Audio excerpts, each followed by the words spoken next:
And we are live. Welcome to episode 3095 of the Survival Podcast. It did rhyme, but that's just by happenstance. We're going to have a good episode today. Yesterday, we did some inspirational stuff. We also dug deep into the doom and gloom of the future that awaits us and how dystopian it is. We dug into the mind of Ted Kaczynski, which is a scary place to go, and it's also quite accurate in many ways as well, despite what you may have been told. But it was a dark episode. Don't really care for doing them. I know I need to, but don't really care for doing them. I wanted to do something then today that built on yesterday, but was 100% positive. And something stuck in my head.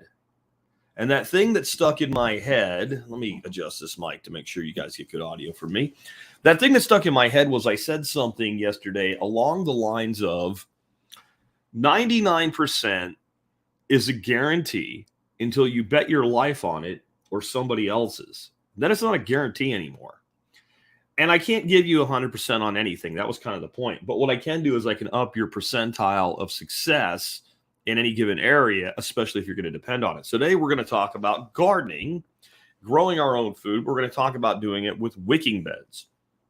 And the reason I wanted to bring this up with this whole concept of, everything's so guaranteed, 90% is a guarantee until you bet your life on it or your life savings on it or something like that. And what it does is it puts in perspective. There's no guarantees in life. You are not even guaranteed that tomorrow morning you will wake up. You're not. You could end up in a coma or dead. It's just the way the world works. It's sobering, but it's reality. So what we have to do is we have to play the odds.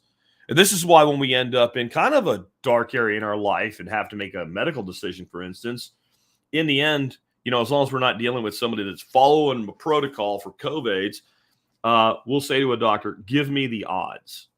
Give me the odds. I have a cancer.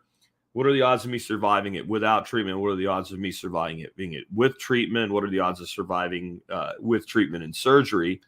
And then we do our best based on those odds. And in any place where we can therefore increase our odds of success, that's the best that we can do. And when it comes to gardening, I want to be clear today. I'm not saying if you have a successful in-the-ground garden, get rid of it. I'm not. And I'm not suggesting that everything that we grow should be grown in a wicking bed. But I'm going to tell you the truth. If you put some effort into putting in enough wicking beds, there's no reason a family of 2 or 4 can't grow just about everything that they can reliably use with it. I wouldn't try to do a small farm based on all wicking beds or even 50% wicking beds.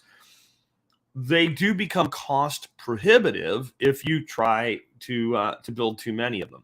They cost more, but they cost more once and they work forever. There's tremendous advantages with them, and that's what we are going to dig into today. There's some chatter in the chat room here because I was talking to people before we got online, and I wanted to give you guys a way to tip me if you like what you're hearing from me that doesn't involve super chat fees to YouTube.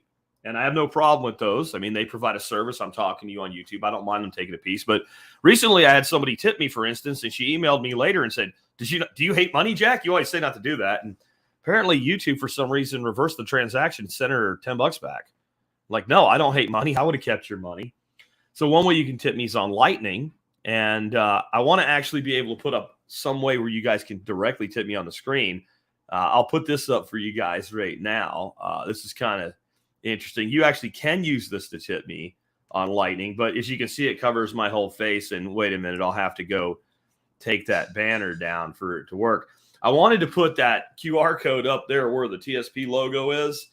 And when it's that small, it won't work. But if you wanted to tip me on Lightning, you could do that. But what I thought was even funnier is that when you use Wallet of Satoshi, they give you an email address. You don't get to pick it. And this is what the chatter is about.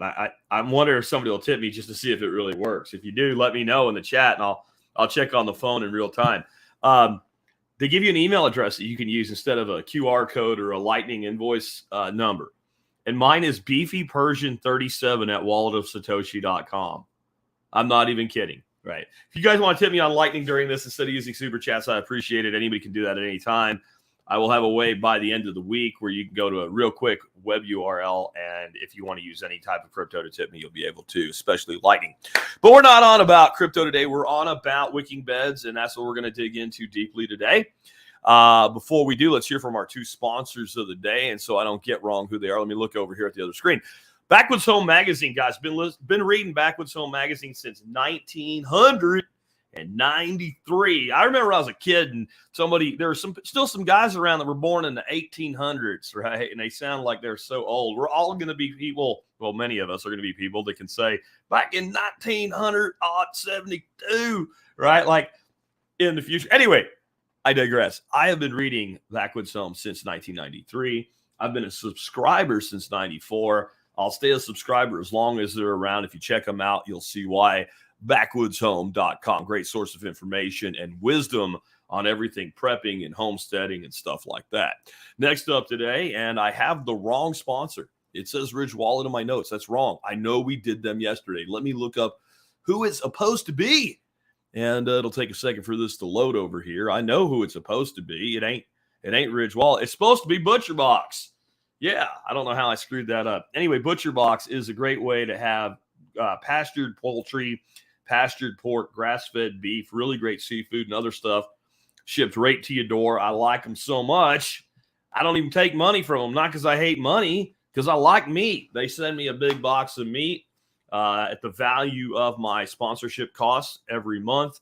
And they're the only sponsor I have I take product and barter for. I would do it with some others, but they're the ones that were willing to do it and had something that's high enough dollar that it actually works out. Check them out today. You'll see why. Butcherbox.com. MSB members, if you sign up without going to your MSB back office first and getting your discount code, you hate money, because that'll save you $120 a year just on one discount on the membership. All right. With that, let's go ahead and dig on into the subject today. Again, I wanted to do this because I know so many of you are looking to start growing your own food or increase growing your own food. And when the motivation of growing your own food is I want better food, better quality food, I think it's fun, I want a hobby, I want to learn how to do it, etc., then failure is just part of the process. It's not that big of a deal. It really isn't. When I want to grow my own food because I'm worried that we're going to need supplemental food to feed our family, and you're working 60 hours a week or something like that. And, when I was a kid growing up in Pennsylvania, we had really fertile soil. My grandfather had taken care of the land since before my dad was ever born. He was retired, and I was a kid that did whatever the hell his grandfather said. It was easy to maintain that garden. When you live in suburbia, you only have a small area for your garden. You're new to doing all this stuff, and you're not so sure about it. Failure is a real possibility.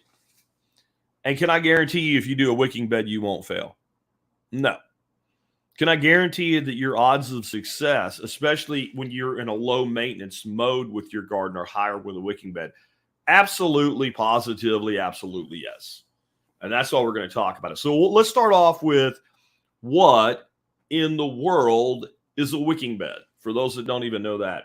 A wicking bed is any kind of container, like my awesome coffee cup here that says I am not responsible for what my face does while you talk. Let's pretend that's a wicking bed. It's full of hollow roast coffee right now.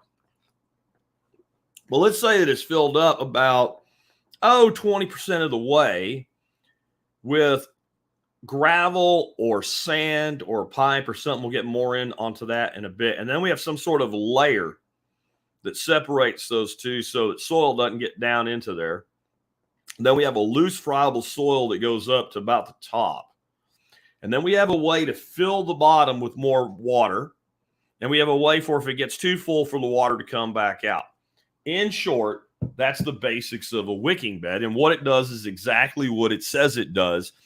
It wicks water from the subsurface up to the surface, so it minimizes water use. And if we operate and maintain it properly, the big thing is our plants never go under stress from either too much water or too little water. And it gives us an optimum environment to develop a soil food web. I'm going to be giving you my whole soil fertility program today, and I'll talk about how I don't even use all of it anymore because some of it's a one-time application. Some of it is you build up the life web in the soil, and if you're adding compost, you don't really worry so much in your third, fourth, and fifth years about mycorrhizal fungi anymore because they live in there. And since we never have that soil ever dry out, it never becomes hydrophobic, we never kill off the soil food web, well, even if we knock it down with a trick I'm going to give you, which we shouldn't do all the time, but we can sometimes a little bit later, all we get is more and more fertility. And we get stress-free plants. Now, there's a lot of stuff you can still do with your plants to kill them. You dump acid on them, they're going to die. They get too much sun, they're going to die. They don't get enough sun, they're going to get leggy. It doesn't solve all the problems, but it solves the biggest two problems. One, drought. There is no drought in a wicking bed. Two, gardeners who do not understand that you can also overwater your garden. Because even if we water from the surface when we're getting our seeds to sprout until they get their roots down a little bit, that water, since we're having soil that will wick, it's also soil that will drain. It will drain to the reservoir and overflow. So it's like a magic trick to prevent you from killing your plants either with abuse or kindness, at least in regard to moisture. That's why wicking beds rock. They fix the one thing I can't do for you as a designer. You know, there's a dude, Caesar, whatever his name is, Caesar Milan, I guess is like, whatever his last name is, Dog Whisperer. He said, I don't train dogs, I train people. There's no such thing as a bad dog. There's a bad dog owner. And that's the thing. You can do all this great stuff with permaculture design. You can actually draw out a great design for somebody, give it to them. And if they lie to you and you say, well, how many hours a week do you want to spend working on your permaculture? And they say 15, and they really mean 5. You put all these swales in that require some level of maintenance so things don't overgrown. 2 years later saying, you're a terrible designer. My shit's all overgrown. I know why. You didn't maintain your chop and drop and things like that, right? That happens. So wicking beds, as long as they're set up right, as long as we do some things maybe to automate the watering process, we're not going to overwater, we're not going to underwater, and we've taken one of the biggest reasons we have failure out of the equation. Throw a little bit of fertility in there, plant the right things, harvest, weed, maintain, little bit of effort. We're in a good position. Also, since it's a wicking bed, unless we make it look like a standard low to the ground raised bed, and there's a way to do that. We'll talk about it later if that's just what you need. Generally speaking, they're kind of lifted up. And anything about waist height means I don't have to bend my old ass over and hurt my back. And that means not only don't I have to do it, I'm going to be better about pulling weeds, staying on top of things, harvesting things, and noticing things. Wicking beds rock for all these reasons. So the first thing I want to talk about with your wicking bed, because this is the number one question I get, well, how do I make my soil, right? How do I make my soil? Well, the way you make your soil is you trust you. I just told you you suck. I know, right? I said you're going to water too much or not water enough or forget to water. You're going to fix that.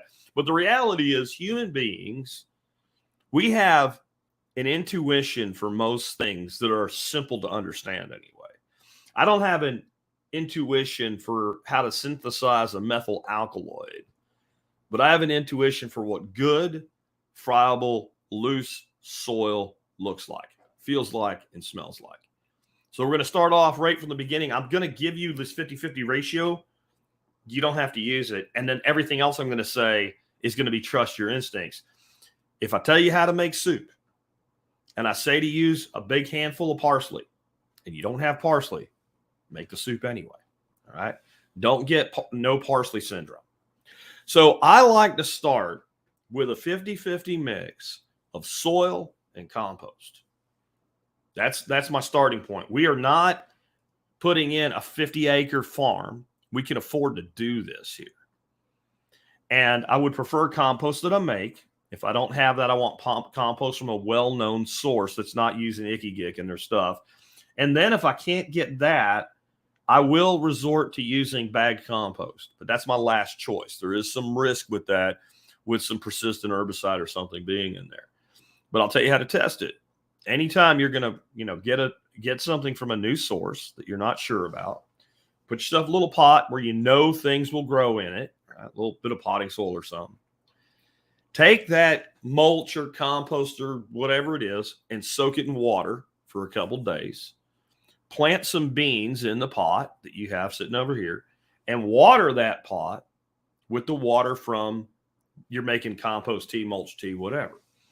We're going to do this because if there's any persistent herbicides in there, a bean or a pea will not grow worth shit. It'll look, and I don't mean this in the way we insult people with sometimes. I mean this in the proper use of the word. It will look retarded, as in its growth will be retarded, and you will know how to deal with it. Now, somebody, this is totally off topic, but Brian said he tried to lightning tip through Exodus and got a fail.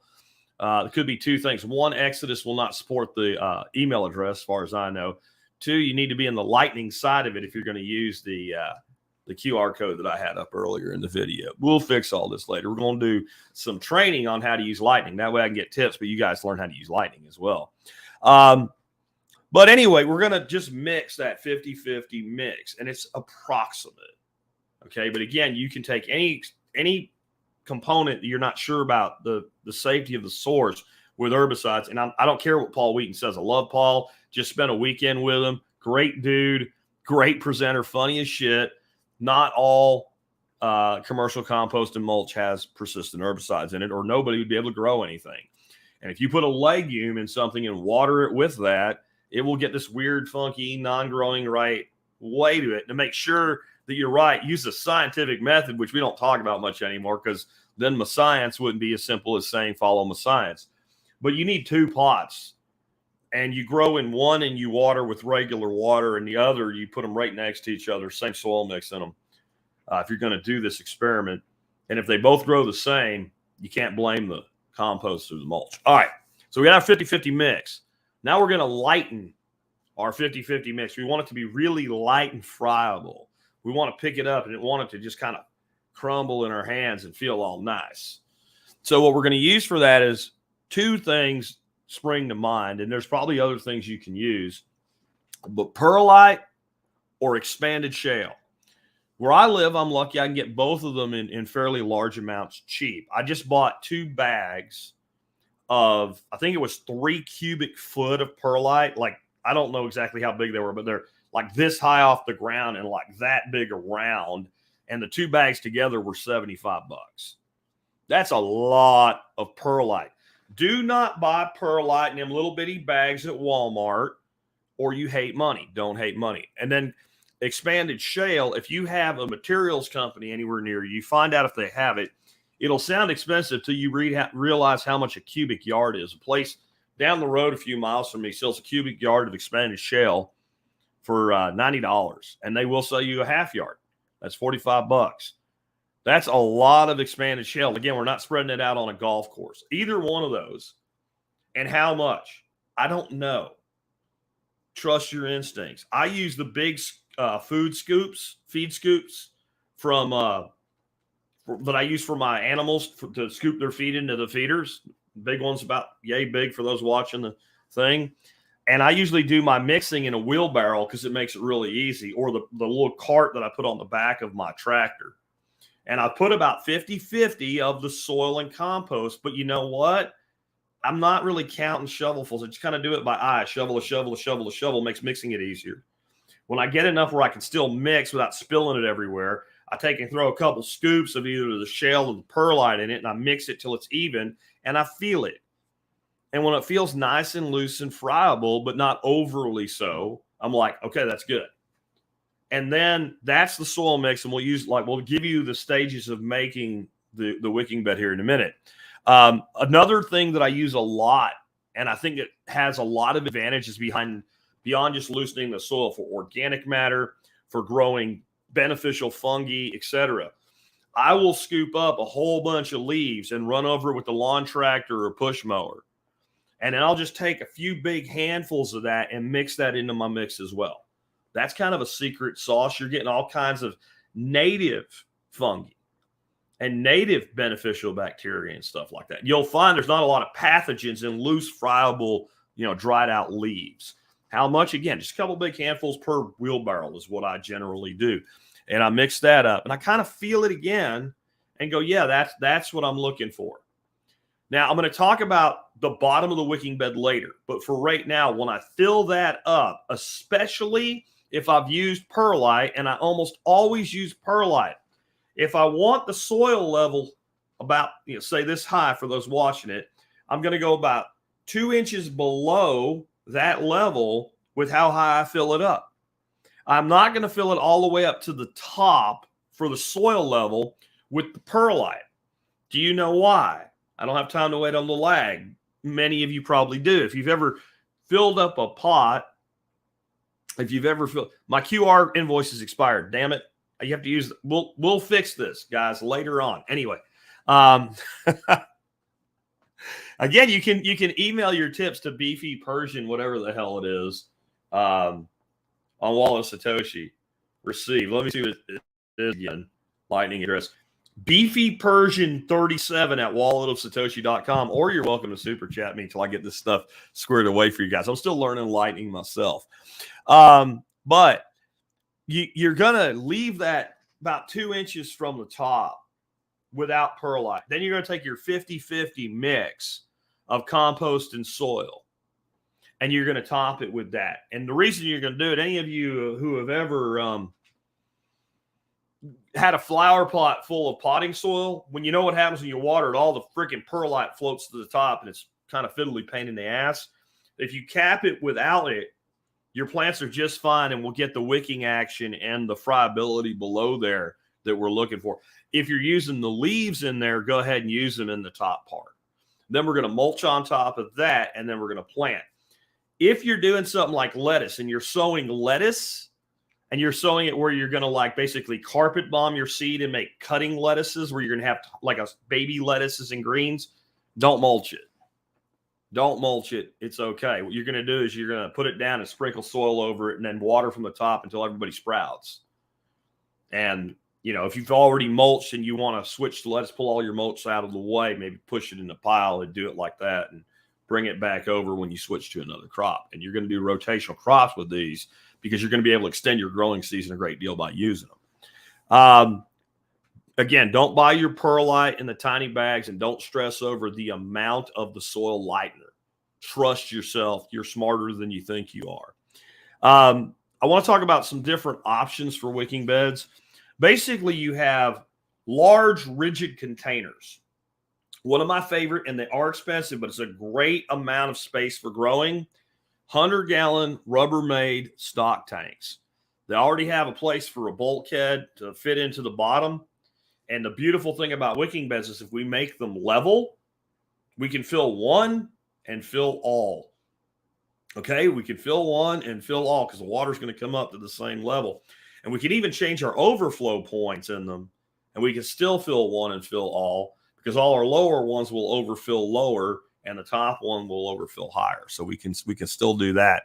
You got to get into a little bit of engineering to do it that way. But yeah, we can also use one outflow point, fill them all the same level all the way across. There's a lot of ways we can do this.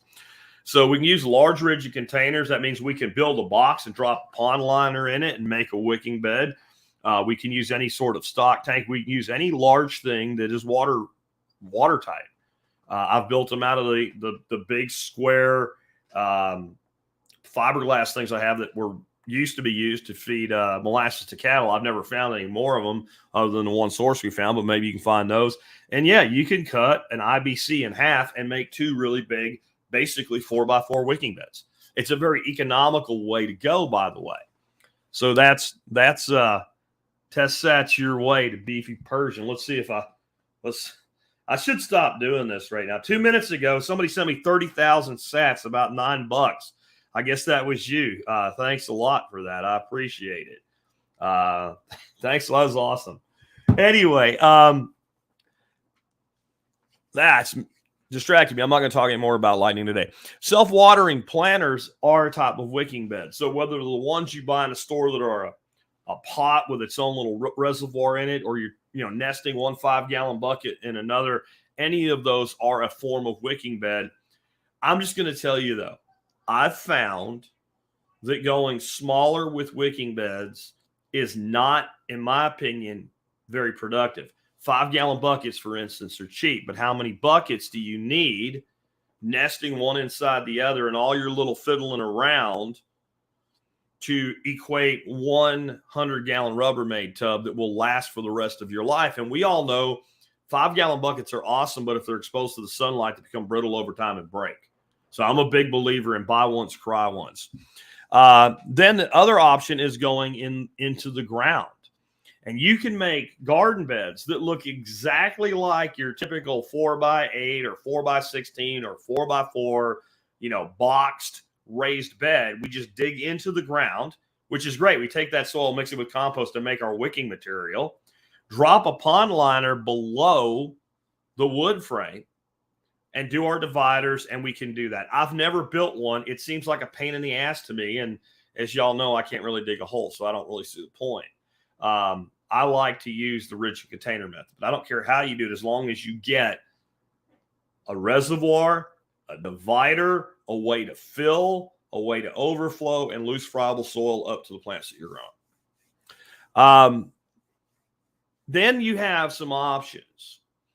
And there's two primary ways to do this.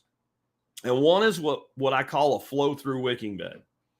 As far as I know, myself and my good friend David invented this together, and we came up with several variations thereof. I have never seen anybody else do this unless they said, I did this because I saw what you do.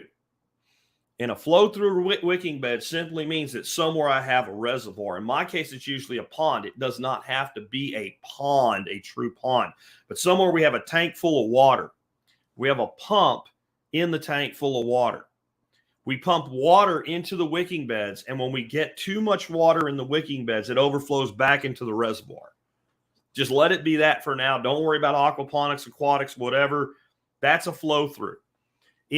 Now we got to go back to aquaponics, aquatics. In those systems where we're raising fish, since it makes a great biofilter, there are some systems we've set up to be a continuous flow-through, meaning that pump runs all the time or a significant period of time during the day, and it's constantly running water through the system. This actually sets up more potential for a point of failure. I'm going to leave it gone for this episode. You just know you can do it if you have a reason and you know why you're doing it. My preferred method of a flow-through wicking bed is I have a little timer. It's $8. That timer once a day, or if you're in some higher need environment, maybe twice a day, turns on. It acts that way. It's flowing through and overflowing to your reservoir for 15 minutes. That's long enough in just about any situation to top up your wicking bed. Remember, except for the first time you fill them up, you don't need that much. If you have 7 inches of water in the bottom of your wicking bed, and in a really hot day in the summer, that water goes down 1 inch, you only got to bring it up 1 inch. So we bring the water up. It's just, I don't think if the timer had an option to run for 2 minutes, I would do it. That way, it's set and forget. 15 minutes is going to be long enough. If you had a bunch of wicking beds in a single level line and a really itty-bitty pump, and 15 minutes was not enough to be reliable, set it for 30 or set it to go off at 7 a.m. and 7 p.m. so that you don't go 24 hours before you have to resupply, and you'll be fine. So that's my favorite, is the flow-through model because it can be automated. And then there's what's known as a static. And a static is, by some means, you fill it up whenever it's too low. And you can automate it or you can do it manually. Manually is a garden hose.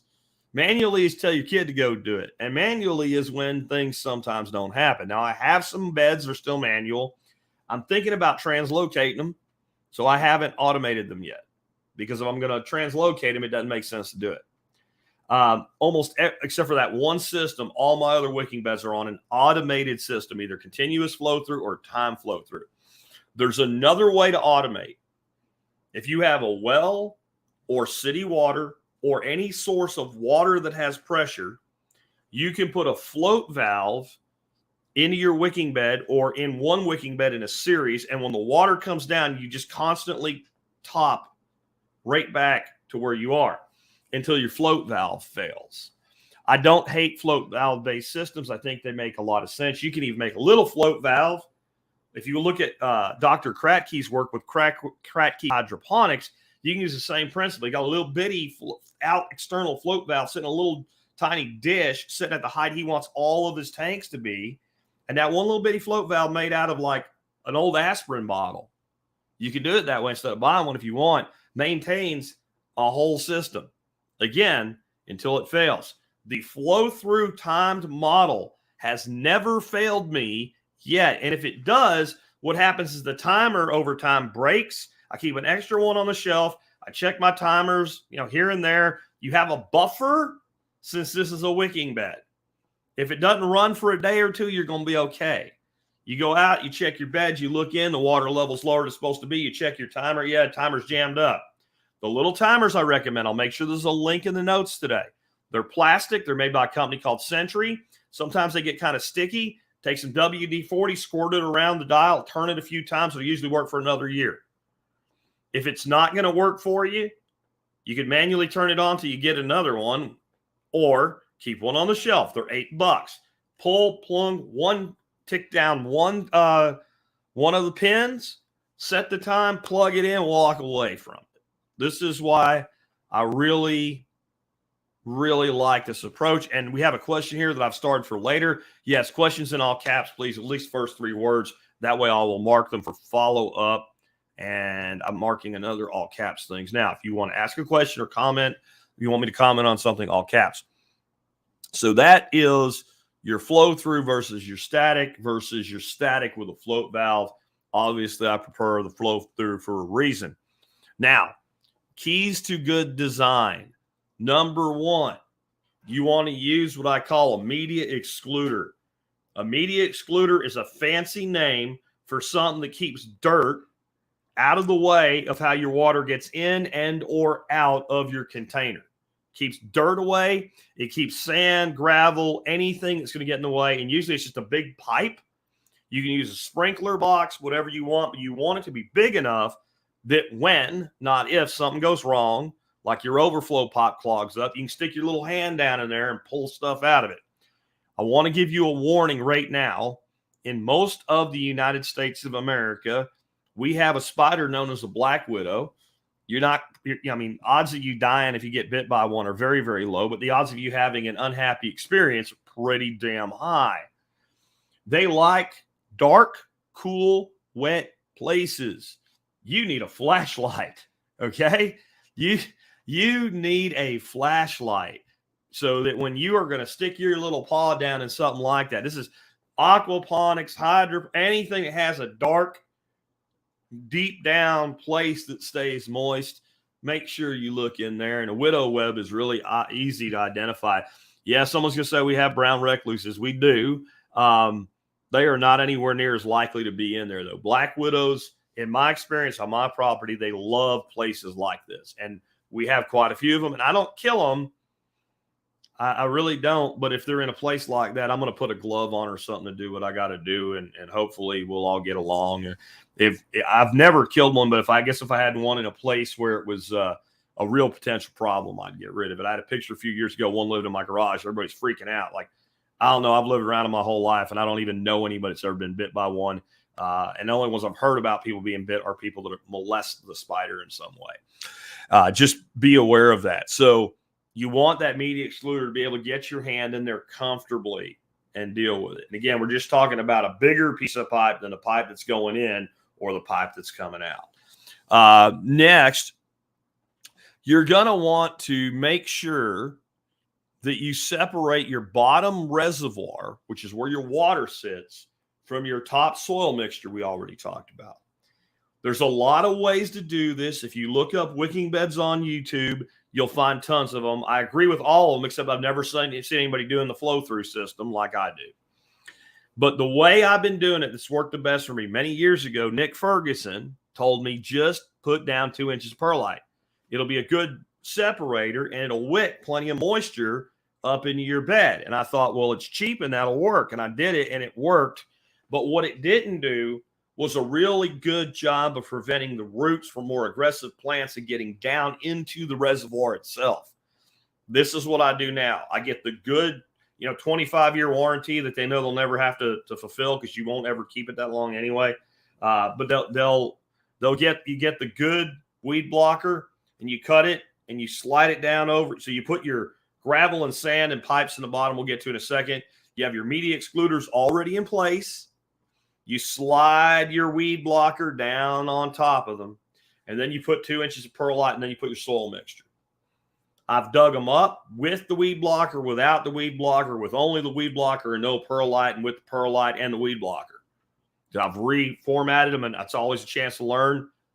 Weed blocker and perlite have worked best. The only thing I've ever put in a wicking bed that got through that into the reservoir is comfrey. And I did that just to see if it would, and the answer is yes. So we're going to do that. We are going to allow for overflow. Even if you're not going and doing a flow through, you need a point that says, thy water shall not go higher than this. Because if you do, you will flood your bed and kill your plants. We're going to talk about how to use that to your advantage later. But we need a point where water can get out. I don't care if it's a manual thing you made with some buckets. You're going to water it with a can, and it gives you 2 days instead of 1 day between waterings. You need an overflow point because it can rain, because your kid can overwater it, because you can space out while you're listening to a podcast watering, and you can overwater it. So you need an overflow point. Your overflow level, this is something I don't see any, this is another thing I don't see any of the people teaching this do. It needs to be adjustable. Adjustable. The way I do it with my, here's an example anyway, my 100-gallon stock tanks. You have a point where the water overflows and it comes out back to go into the reservoir tank. And I have a pipe on the outside rather than the inside. The inside, the overflow can be all the way at the bottom if you want it to. And that outside pipe sets the level. So all I got to do is take, let's say, a coupler for the same size PVC pipe, stick it on there. I just made the water level come up an inch. I take a 2-inch piece of pipe, put it in there. I just made the water level come up 3 inches higher. Why? I'll tell you in a second. I want it to go down. If I dry fit the pipe, all I have to do is tilt it over an inch and the water is going to be an inch lower. This way I can control in any tank, including tanks in a series, the height of the water for the individual tank. I can also do this inside my media excluder with the pipe that's down in there, and I do that on some of my other systems. So I want to hold, let's say, 2 extra inches of water early on in the season when I just put seeds down or small plants, so the soil's moist higher in the system. I just reach in that media excluder with a 1-inch or 2-inch piece of pipe stuck in a collar, and I stick it in there. Plants start to do well. They start to put roots down. I reach down in, pull it off. You know, I want it higher, so I pull the pipe out, stick the collar back in. There's a lot of ways to do this. I'll be going over this in depth with pictures and diagrams in my upcoming course that's on aquatics, but it'll apply to wicking beds as well. But have a way, and there's probably ways I haven't even thought of yet. Have a way to change that level, because you can bring that level really high, throw some lettuce seed on it, toss some light mulch, or just pull back a 1/4 inch of soil, throw lettuce or carrot or something like that, sprinkle the dirt over it, bring that water level up really high. Now you don't have to sprinkle the top 3 times a day to keep your seeds moist. And as soon as that starts to come up, you reduce the level, and then you keep reducing the level so your roots chase the water down and you develop healthy, strong root systems. So this is one of the magic things that I and David learned over time, and I'm sharing it with you, and I'm telling you, no one else teaches this with wicking beds. Next, even with everything I just said, most people teach you have your divider. In my case, it's weed blocker and perlite. They teach you to keep your water level down there, below the weed blocker. Wrong answer. Keep your water up into that perlite, and maybe just the gnat-ass hair, even at the mature point of your plants, into the bottom of the soil. This does 2 things. One, it sets your water level higher. It gives you more battery. You can have a malfunction, and it takes longer before your plants are really drying out. But 2, it makes sure that that entire soil profile stays moist. Next, mulch the shit out of the surface, unless you're doing like cutting lettuces or something like that. If you have space between your plants, mulch 1 inch deep at least. This reduces evaporation, and that way if you have a problem, your battery will last longer and everything stays happier. Your roots stay cooler. That's one of the advantages of wicking beds in general. Next, this is going to change if the depth of your container changes. If you're using a shallower container, you're going to have to adapt. But I like to have about 6 to 8 inches of water relative to about 12 to 18 inches of soil. You only need about 6 inches of soil to effectively grow just about any crop other than a deep root crop. That's all you need. We know that from Mel Bartholomew and his work with square foot gardening. However, if you go too shallow with your soil in a wicking bed, no matter what you do to keep the roots out of your lower level, plants will find a way. They will get in there and they will root bind your reservoir, and you'll either have to do some things we'll talk about in a minute and starve everything out and let the roots break down for a cycle, or tear it up and rebuild it. So just be careful that you're giving yourself a reasonable topsoil. And I say topsoil, I don't mean the kind you buy. I mean the top end soil system versus the bottom end reservoir system. You want a ratio of no more, I would say, than 1/3 water and 2/3 your soil mixture. So I've built them, for instance, in 50-gallon stock tanks. They worked. They did not have longevity. It was just too shallow. But I've also built them with more shallow concrete mixing trays, and it worked. What was the difference? I could have made the big 50-gallon tubs work if I had known at the time.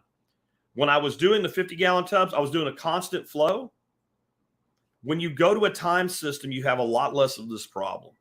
Because even if you get a little bit of roots down in there and binding up, your system only has to deal with it for 15 minutes a day. You don't back things up. You don't flood out the system. And even if you start to get wetter than you want to, when the pump shuts off, since it's such well-draining soil, the level goes back down and everybody's happy again. You see how this works? This is like magic when you get all these little pieces into it the right way. For your reservoir, there's 2 schools of thought that are primary schools of thought. One is lava rock. The other is sand. I like lava rock over sand. I won't fault you for using sand. What's easier for you to get? What's cheaper for you to get? What do you have more available of? The reason we use sand is it's got a lot of space in between it. If you've ever been to the beach, you dig away the dry sand at the surface. It's like a puddle down there. You can make sand castles by drizzling it like icing or something, right? So you got that. But lava rock has more space. So we could have more water in the same space, total gallons. The next thing is lava rock has all those little holes. That's why we like it in aquaponics. That's a good place for good bacteria to live, both for your soil organisms and for your aquatic system if you're doing that. We'll leave that go. The other thing that everybody says do, and I agree, is take some sort of pipe and put it down there. That creates empty spaces for even more water. The coil up black perforated drain like French drain pipe is probably the best. Also, the thin-walled 4-inch pipes, I've done those. You take the length of your grow bed, get a jig or a chop saw, and just boom, boom, boom. You can bust that out really quick. Throw some slits in it if it's not the perforated kind with the chop saw, and that gives you a nice battery of water. Again, that's gotten a lot more expensive with the cost of materials. PVC has gotten stupid expensive, even the cheap stuff. And that coiled up black stuff. So if you ever come across somebody has that as scrap, take it. Use it. Be a junk man for stuff like that. You'll probably find a use for it. K-Bonk, I'm going to answer your question right now since this is a short one. Are bio balls any good? If you don't know what a bio ball is, don't worry about it. If you want to know, look it up. They're great. They're just expensive relative to the size of the space that we're doing with these larger wicking beds. But I think lava rock will cost you less. I can get lava rock by the yard as well. Even buying it by the bag at like Home Depot or Lowe's. If we're taking, this is the thing, the more space you take up with pipe, the less of the media you need. Right. So I would not fault you for using bio balls. You just may be able to save some money doing something else. Also, scrap pipe. All you guys do, all your PVC, especially when you're doing irrigation projects, you end up with these little pieces of pipe, you throw them in buckets.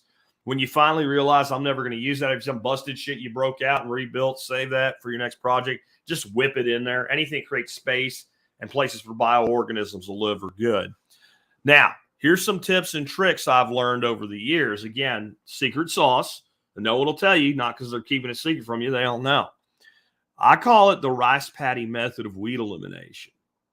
So remember I said you got to have a way for the water to get out. Remember I said to have a way where the water level can be changed. What you do, turn your timer off if you're on a time pump when you do this so you don't make a mess and drain your reservoir. Cap your overflow.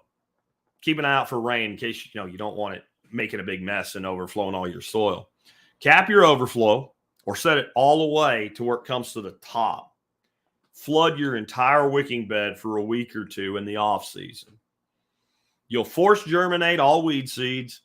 You'll rot almost all rhizomes from grasses and things that have got in there. You'll kill all your weeds.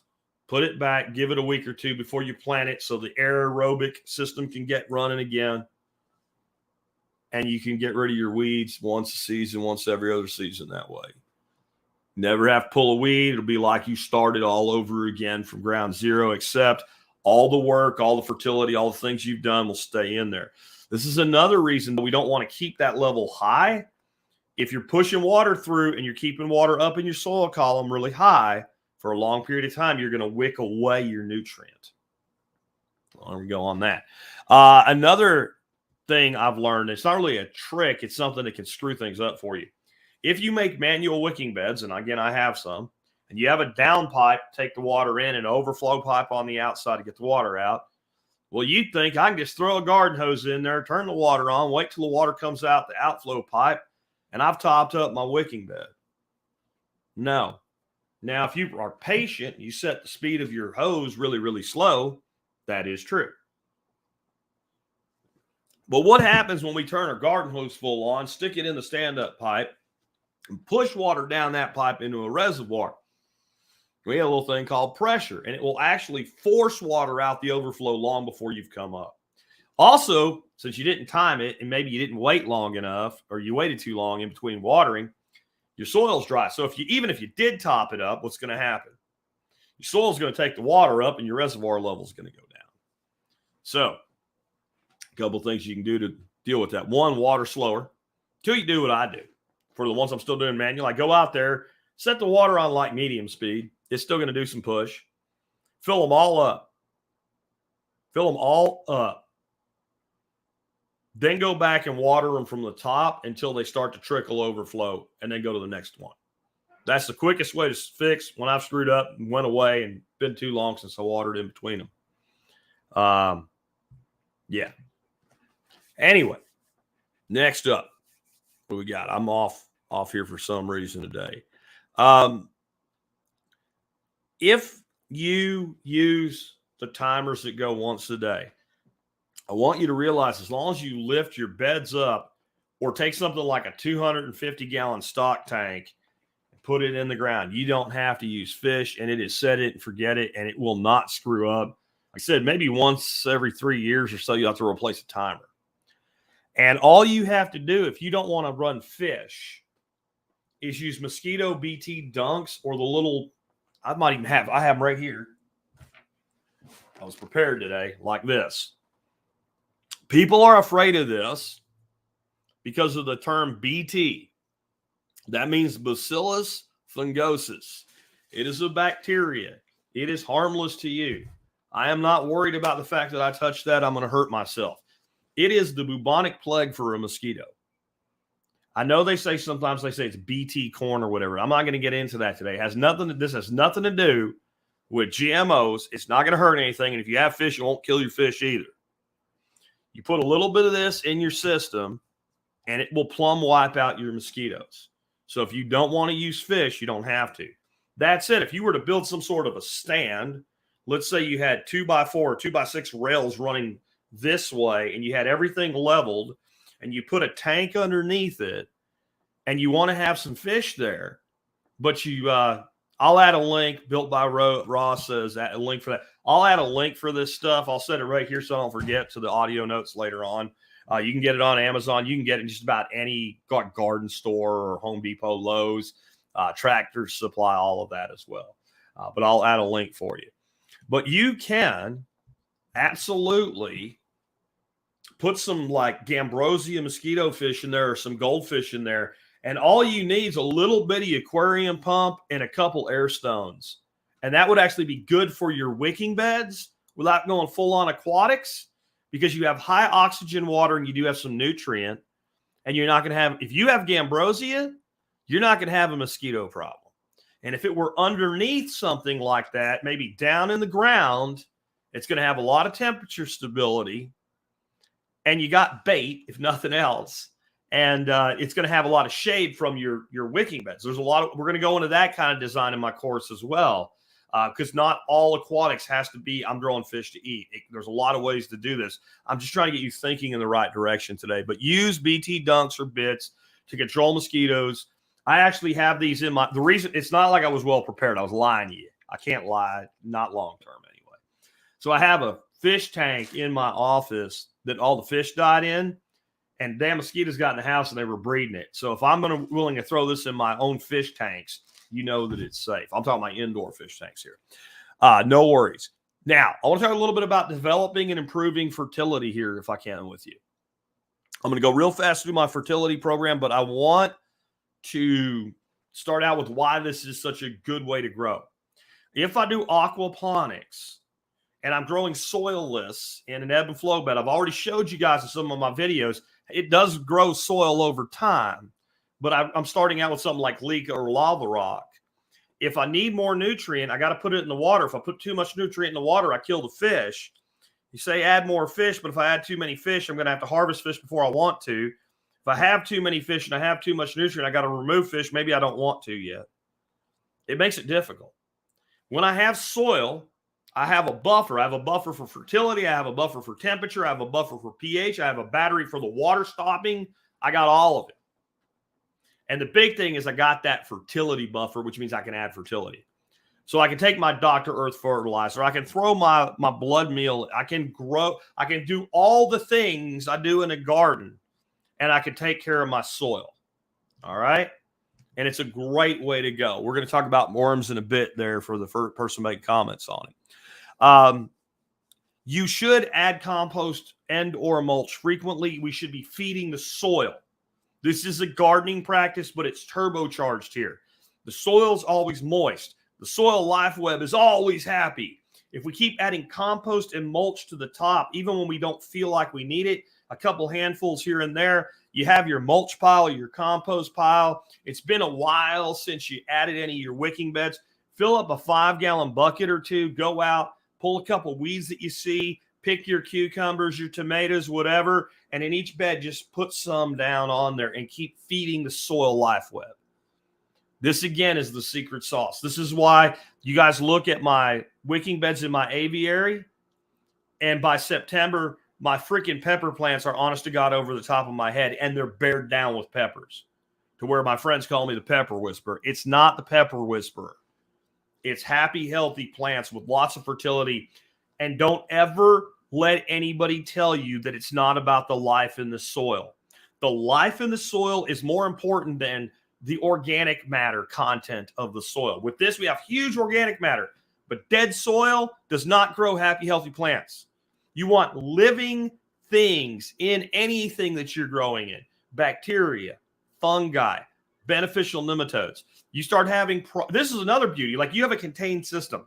You start having some problems with the bad nematodes hitting your root vegetables or your tubers or something like that. What do? You order some beneficial nematodes. Well, when you put them in there, there's no place for them to go except in there. They're going to wipe the shit out of beetle grubs or any other problems. There's so much this solves if you will follow these procedures. My this is the 4 core part of my fertility program. I have all of these products linked in the audio notes. You can get about an hour after this ends. GS Plant Foods Liquid Kelp. Now, when you go look that up today, if you do, the small 32-ounce bottle, which is plenty, is going to be out of stock, but the bigger bottle, and the stuff lasts forever as long as you don't leave it sitting out in the sun and bake it. You can get that one, or you'll know what it is, and you can buy anybody's liquid kelp. I don't care. And some people use kelp meal and mix their own water into it to save money. You can do that too. Kelp has a tremendous mineral profile, and you're not going to have any real mineral deficiencies, even though I'm going to talk about a few in a bit. But use the GS Plant Foods liquid kelp. You can put it in the soil in a drench, or you can spray it on the plants. Both of them work. I do both. I will advise you of this. If it's a leaf crop and you're going to harvest it in the next couple of weeks and you don't want it to look like it's got brown spots on it, it won't hurt nothing, but don't spray it within a couple of weeks. It'll have some time to wash off and what have you otherwise, because it will kind of go on there like a dye. But it also, like your plants that, like your tomatoes and all, and your leaves, spray the underside of the plants with the liquid kelp. That's where they can take the most of it in. Garrett juice, if you made me pick one thing, I'd tell you no, I get two. And it's the next one plus the Garrett juice. But Garrett juice, I love. That's Dr. Howard Garrett. He's not really a doctor, though. He's the dirt doctor. It's just a name. He's not a doctor. As far as I know, he ain't got a PhD, MD, nothing like that. But he's marketed himself as the dirt doctor. And he has a product called Garrett juice. It's made by a company called Medina. I like the easy button, so I buy it. You want to make it yourself, he gives you, and I have a link in the write-up today. He gives you the recipe to make. It's compost tea, molasses, fish emulsion. And Garrett juice soil dunk and spray the plants with it. Take the kelp and the Garrett juice and put them in the sprayer and spray one time. The next is Dr. Earth Premium Gold Fertilizer. This is a 444 all organic fertilizer. Link in the show notes. It goes to Amazon. I have an Amazon link there. I get some money if you buy it. I appreciate it. But if you're an MSB member, we have a 10% discount direct deal with Dr. Earth. They're good people. They make an exceptional product. That's why I picked them. I got the deal after I found the product, just to be clear. So the Dr. Earth Premium Gold, and then some form of mycorrhizal fungi. I don't have a recommended brand for you because I don't use it anymore. And I'm about to find one and try it because I'm putting some new systems in now. And even with that, I probably don't need it. Because why? Because it is fungi. It's a life form, and it reproduces itself. And unlike a big cornfield, I don't have to add it every year because it goes and dries out all through the winter or something like that. So my systems are loaded with fungi. And what I've gone to is I'm still trying to grow King Strophoria mushroom. Whenever I buy spawn, I take the spawn and I make some more spawn by just filling up a bucket with some wood chips, and I add that to my other beds. It's much more economical, but some form of fungi. The other thing is when I first started using the mycorrhizal fungi, I had not found the Dr. Earth product yet. The Dr. Earth Premium Gold Fertilizer and a lot of their other fertilizers have a whole host of beneficial fungi and bacteria in it, so you don't really need it. But that is my core 4. I also look at some ways to supplement minerals because even with the liquid kelp, you got to look at the liquid kelp like taking a daily vitamin. It's better that you have a good diet because if you stop taking the daily vitamin, it doesn't take long before all the good it did is gone, right? It's our stopgap. It's our make sure thing. So we can still end up with some mineral deficiencies. There's 4 things that are the most common problems with mineral deficiency for home growers. And you can be one or the other, and they're both in pairs, and a deficiency in one will cause a deficiency in both, even if it's there. You have to have both for the plant to be able to synthesize them. There are calcium and magnesium. You can have all the calcium in the world. You ain't got enough magnesium. You have a magnesium deficiency, plus your plant can't get the calcium. So I have a CalMag product made by a company called Bloom City. It's really for aquaponics and hydroponics. But if you mix it at the ratio and use it as a spray or a soil drench, the plant can instantly get it until you rebalance your system. And the other one is Liquinox Iron and Zinc. It's a chelate. Again, the plant can instantly get it. I have a write-up you can read on my fertility program in the show notes today to learn more. But basically, you're going to see some really common symptoms of chlorosis where the plant is not fully green. It begins to show veins, and you can tell which mineral it is based on where the chlorosis is coming from the bottom up or the top down, and it doesn't matter if I see any of it. I do this like a short-term treatment. I give them both, and I haven't had to do it in a long time. Buying all this shit out of the gate, you may not want to do it. It can be kind of expensive if you do it that way. You see the problem, you know what to get. But once you have it, a little bit of this stuff is enough to get through these mineral shortages. You keep it in a cool, dark place on the shelf. Calcium, magnesium, iron, and zinc are fundamental elements. They don't go bad. They're not living things. So that bottle will last you as long as you choose to use it. Longer term for your minerals, azomite or green sand. Highly recommend both of them. Make it part of your soil mix. But what I usually do with it, that top cap layer, I mix it in just the top cap layer, and you have a trickle-down effect over time. And I use both of them. I have links to both of them in the show notes. That way you can look at them and see what they are. You can also use rock dust. I think somebody's pointing that out right now. That's fine as well. Even though I have links to the azomite, which is a type of rock dust, and the green sand, which is mine from ocean floor, I don't recommend you use my links. They're for small amount of product because they're heavy and have to ship in the mail. Check your local garden centers, etc. You're going to save money buying that stuff locally. If you can get the green sand but not the azomite, that's fine. The green sand's great. If you get the azomite but not the green sand, that's fine. You can get some other form of crushed rock minerals or something, that's fine. I don't sweat any of this. There's a company called Texas Ready. I've known about them a long time. They sell seeds and other stuff. And damn it, I'm going to have to go buy some from them. They have a new mineral supplement that you mix with your fertilizer, be it conventional, organic. That's the most common mineral profile. I'd love to tell you what's in it. Lucinda over there gave me a bag of it at the Exit and Build seminar right before my presentation with John Bush and Nicole Sauce on entrepreneurship. And I promptly forgot about it and left it there. So I'm going to go buy a bag from them instead of asking for another free bag. Hopefully somebody found it and took it home and knew what to do with it. But I'm going to report on that later. Also, another additive I like to use, again, this is more a kickstart in the beginning to put the life web into motion, because with the compost and mulch and all the stuff we're doing long term, it goes away the need. But I like to put dry molasses right before I put my mulch down in my beds. And I sprinkle it just like I'm seeding grass seed or something. Not a ton of it. That'll make it less likely to attract ants. Ants can be a problem in wicking beds. I'm not going to go into how to solve that problem today. Maybe we'll do it as a follow-up on the next variety show. Worms. Somebody asked about worms. Yes. Worms. I'll talk about worm towers and my thoughts on that in a bit. But I just throw worms in my beds. And the only time I have a bed without worms is when damn ants go in there and raid the bed and kill the worms. Beneficial nematodes are the enemy of fire ants. They're too small for the fire ant to find.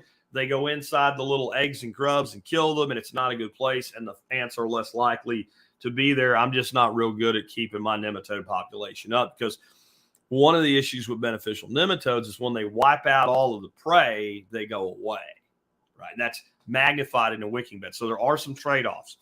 But worms, definitely. I have 2 recommended sources of those for you to start with.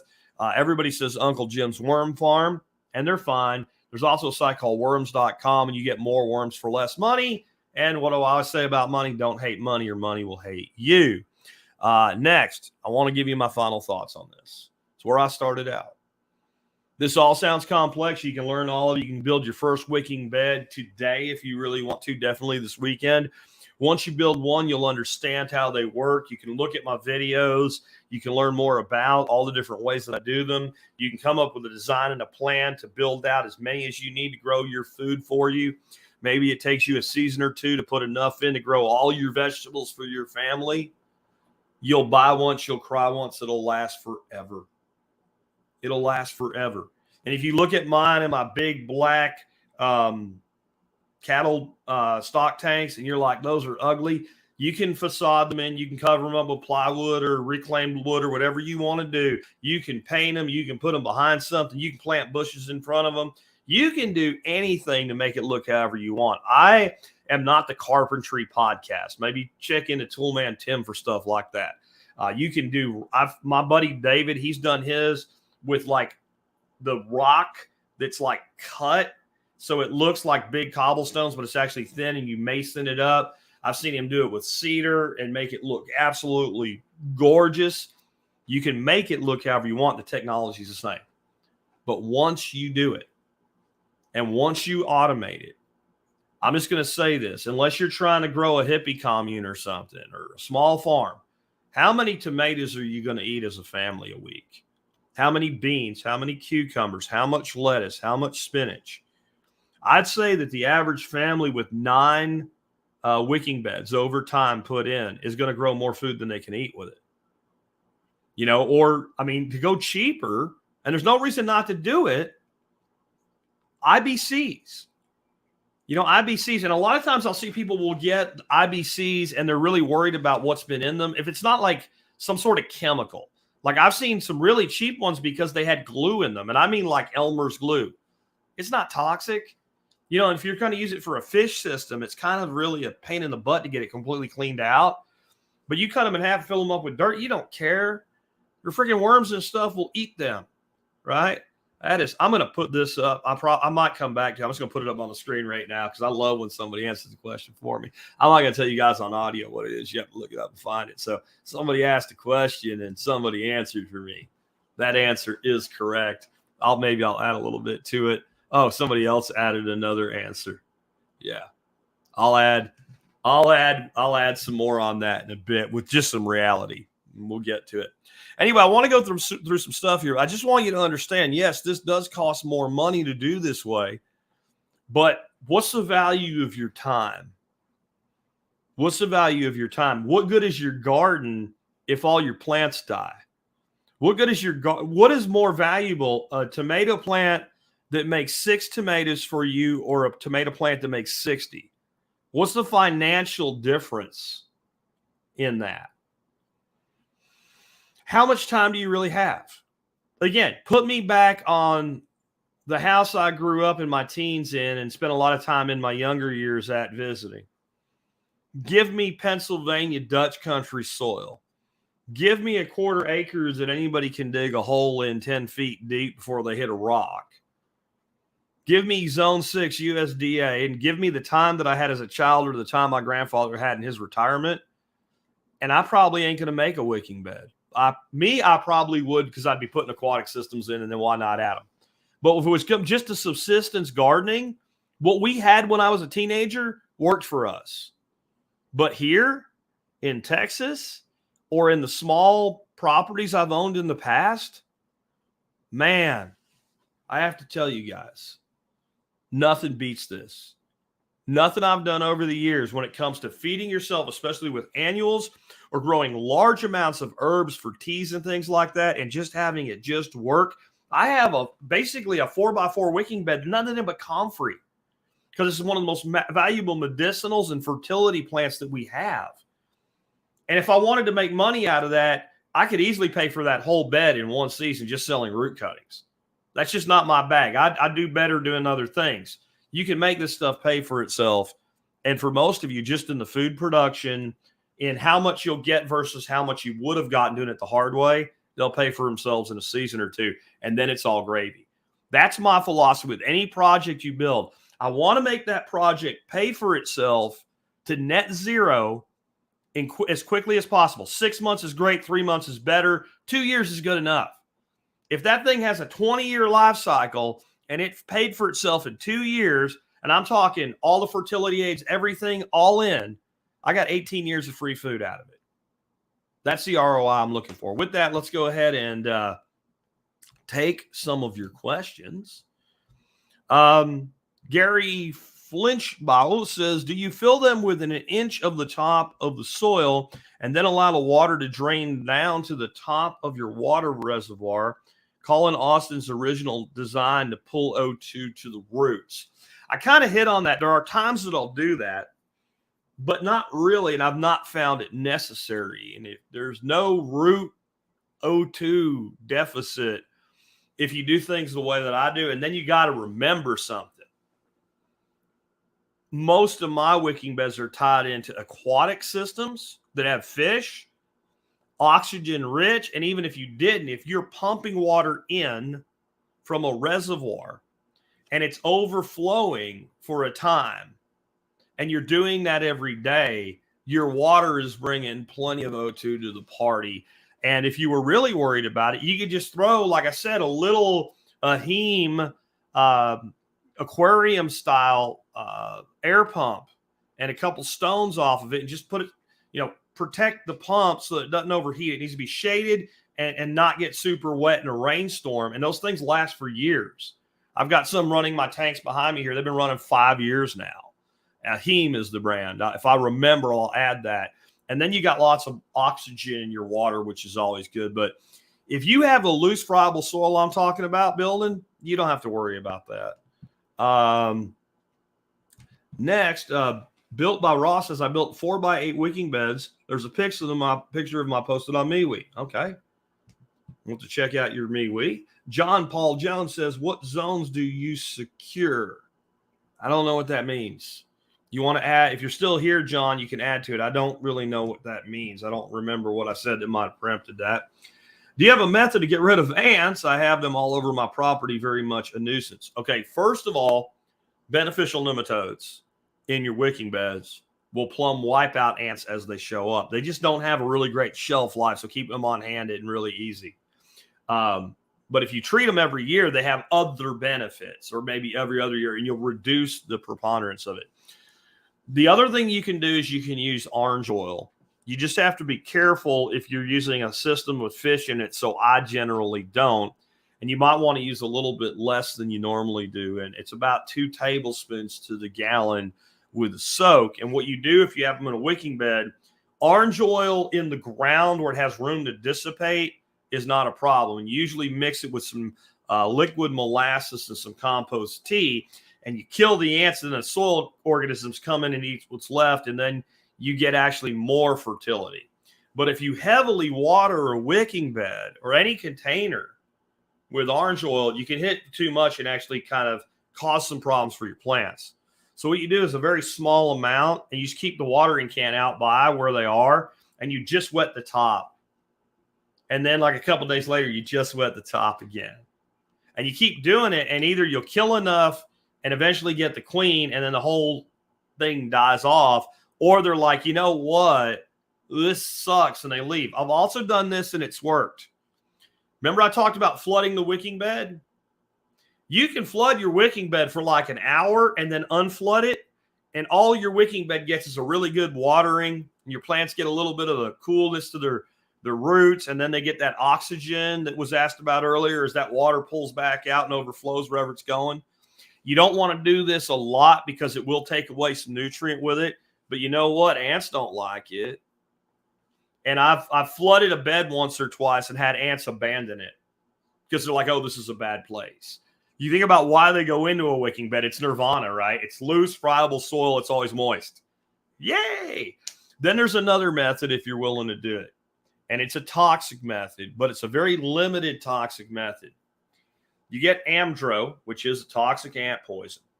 I know what you're going to say, but just hear me out here. If you have this problem, especially those of you who are allergic and you can't afford to get bit, remember I said yesterday, the synthetic versus natural quadlemma.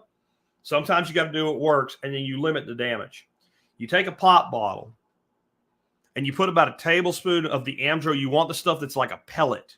You don't want the powder that stinks real bad that gets on everything. You want the little pellets that they eat, and they feed to each other, and they feed the queen.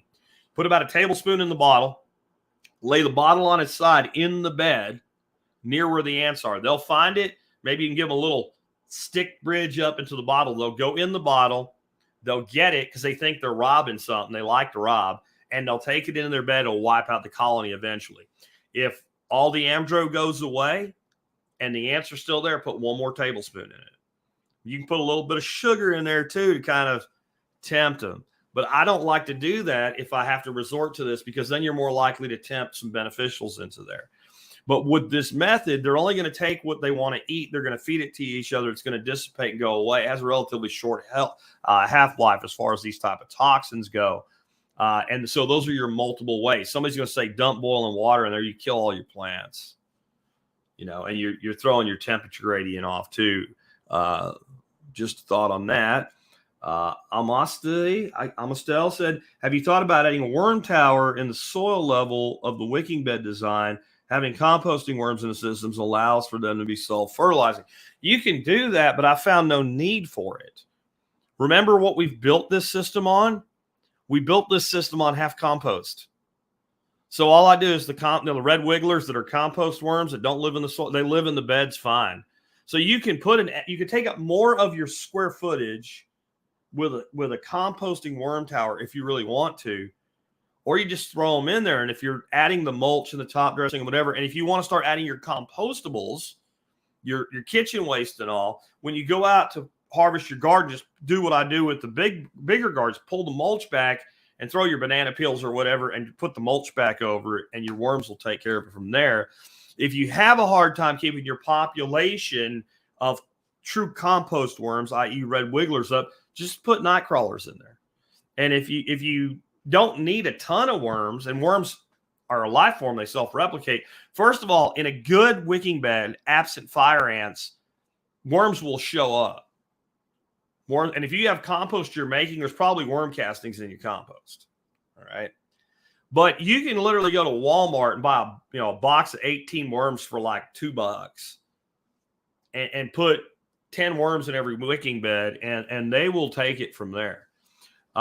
Please comment on a worm tower in the system. I added them to my system. They work really well. Like I said, if you want to do it, you can, but I just put them in there. I don't use a tower, I guess, is the difference. In fact, I think they're very beneficial because they will get around and down in, and they'll even go in the water a little bit and help clean out your filter down there as well.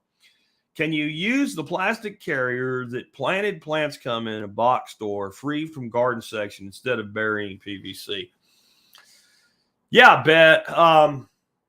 Rachel's probably talking about the ones they hold like 10 of, like the Bonnie plant cups. It's either 10 or 12. If you do it, I would turn them upside down and put them in that way, and they probably will support the weight. They probably won't collapse under. And even if they do, they're going to have spaces, and why not throw them in there? I want to give you a jack tip as well, though. Those free carriers from the box stores that the Bonnie's plants sit in, you know what fits in them? Exactly like it was made to carry them. Remember when you as a kid, you went to the kegger parties and you paid $2 and you got a red Solo cup to put your beer in? If you lost your damn cup or broke it, you had to buy another cup because they didn't believe you paid your $2, even though the guy knew you. Those Solo cups, they're great for starting plants, and they're super cheap, and they fit exactly perfectly in the standard Bonnie size thing. So I get them. I've never used them for what Rachel's saying. I think they would work for that. But I always get them whenever I go to the store. If they have some laying there, I'll take them. They don't care. Ask if you're worried. And I use them because that way, when you have all your plants started in them and you need to move them around, it's really easy to do. And even in my ebb and flow plant starting system, you can just sit them right in the 4x2 trays. And since they have holes in them, you can sub-irrigate, and you can just take them out as you need them to move them around. And then here's the one that if you were wondering on the audio what I was talking about, Adam said, why do you launch your shows at random times? Because I have a random life, dude. That's why. This is why I'm not on radio. I hear from radio people still to this day. I guess I ain't told them all the truth about why I don't work with them yet. It ain't because I think they suck. Because the radio places are like, well, I'll tell you what, man. Here's what we can do. We'll put you on the radio. All you have to do is give your approval to syndicate your content. All right, syndicate your ass off. You run your own beat button, though, right? Yeah, we can do the beat button. That's no problem. All right. We need your shows to be 47 minutes and 13 seconds or something like that so we can fit our commercials around them. I ain't doing it. We're on right now, an hour and 18 minutes. I ain't taking a break. I've went straight through with you because I have stuff to teach you. Tomorrow's show might be 45 minutes. It might be an hour and a half. I don't know. I'm going to have a guest on. How good is the guest? What are we learning? Are y'all digging it? Do you like it? Can I get more information for you from that guest than they plan on? Because I realize I'm talking to someone that's really smart. Do I need to get rid of that guest because they're not really that good? That doesn't have a problem, but sometimes it does. What's going on this morning? Did my granddaughter have a temper tantrum and a meltdown this morning, or was she happy when she got here? Did something break out on my property? This is nothing to do, and I'm not picking on Adam. I'm just telling you the truth because you asked, right? You don't bust your ass. You don't work your ass off to live life on your terms and then turn around and live in a way that's not in your own best interest or the best interest of people you're trying to serve. If I set a schedule rigidly, Mondays I start at 10, Tuesdays I start at 11, Thursdays I start at this, I run exactly this period of time, the quality of what I can do for you will go down. If you want to be in a live stream, I want you here. I like you here. I love doing live streams, guys. It's made my show better. It's made me a better podcaster. God bless you, and thank all of you that show up in the middle of your day to be part of them. Thank you so much. But you know what? I want to keep this show what it's been since I started. For those that don't know, I started this show in my car back in 2008 with a little recorder, not much bigger than this remote control right here. There was a $30 recorder and a $20 headset, and I built it into a 250,000 member community. And I did that because I didn't worry about stuff like, oh, I need to start on a certain time or whatever. Again, I'm not picking on the question. I'm giving you the answer. And I just encourage all of you in your lives, don't do things because everybody says that's the way to do them. If you're going to bust your ass, build a community, build your business, then you live your life on your terms. This makes me think back in, I guess it was 2011, 2012, somewhere around there. I was, for the second or third time, blessed that the people that run Liberty Forum for the Free State Project said, will you come up and present? And I said, yes. And I went up there. And about a week before, and I was supposed to do a presentation on a thing. I don't remember what it was so long ago. And I had that all ready to go. And they said, well, we still want you to do your presentation on a thing, but we lost one of our keynotes. Will you keynote for us? And a dude, I don't remember his real name now, but they call him Ron Paul's Giant, was the guy that asked. And I said, I'll do it. But I want you to know something. I'm going to present in a t-shirt and jeans. Now, what you have to understand about this is that they have, that's a normal thing up there. But the keynote during this big fancy dinner, you usually have your keynote speaker wearing a suit, and you got a bunch of like important people coming in from legislature and stuff wearing suits. I'm going to wear a t-shirt and jeans. And he says, t-shirt and jeans like the boss. He sends it. And he even said when he introduced me, he said, then after I sent it, I was kind of joking, but I realized, oh, he's serious. And what I said to those people before I gave that keynote speech was, you don't bust your ass to live on your own terms, only to live on somebody else's terms. I was honored to give that keynote speech. It's one of the highlights of my career. Maybe someday they'll ask me to do it again. I'll unless some reason I can't get up there, I'll do it. But I'll always do it on my own terms. And I do that to set an example, because so should you. So I'm not picking on the guy that asked. Cutting ant control. Please advise. Cutting ants would be the same as other ants that I already gave you. I don't see any more all caps. So I think we're done handling your questions. Yeah, we're back to why do you launch shows at random times? That added 10 minutes to the show. Sorry about that. I do want to remind you guys, if you like the show and the work that I do, you can help support us by doing your online shopping at tspaz.com. That's right, TSPAZ, tspaz.com. And if you go to tspaz.com, you'll find stuff there that I own, I recommend, and I wouldn't recommend it if I wouldn't buy it again. Today's item of the day is the A.M. Leonard Garden Trowel. You can find it at tspaz.com or in the show notes for today's show once the live stream ends. This is a product I've brought around a bunch, and I've only sold a handful of them.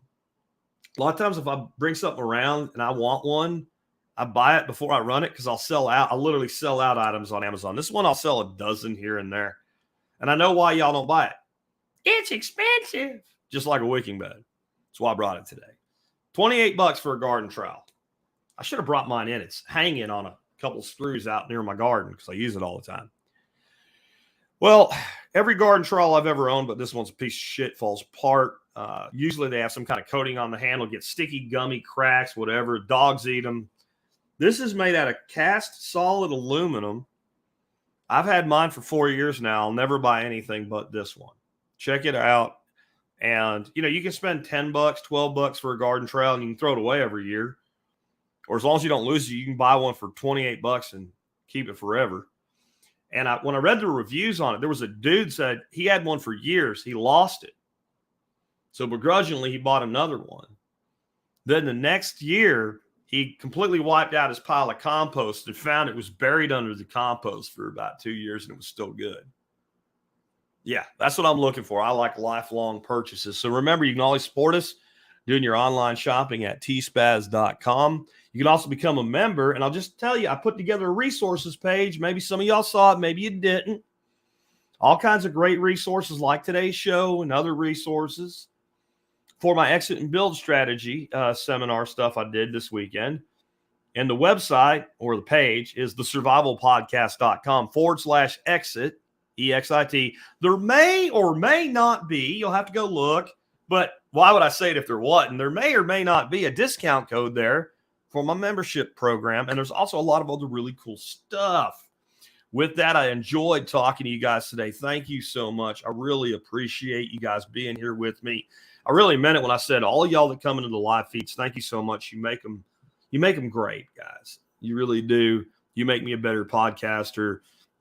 This podcast without its community would just be another podcast. It's something special because of y'all. Thank you for being with me. With that, it's been Jack Spirko with another edition of the Survival Podcast.